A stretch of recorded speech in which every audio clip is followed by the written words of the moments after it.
Wanna know how to convert your code into async or await? Well, no worries. In this video, I'm going to show you an easy step-by-step guide on how you can ask Cursor AI to automatically convert your code into an asynchronous code. So in this video, we have this asynchronous logic code.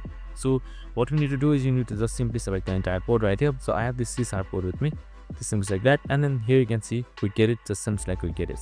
And now once I get we get it, here you can just simply type in this.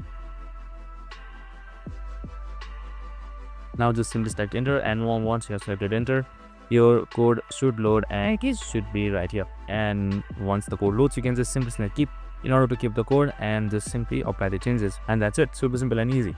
So we have also created similar videos on Cursor AI on our channel, so make sure to watch it. And that's it. I hope this video helped. If it did, make sure to like, subscribe, and tune in with us for more of these videos. See you in the next one.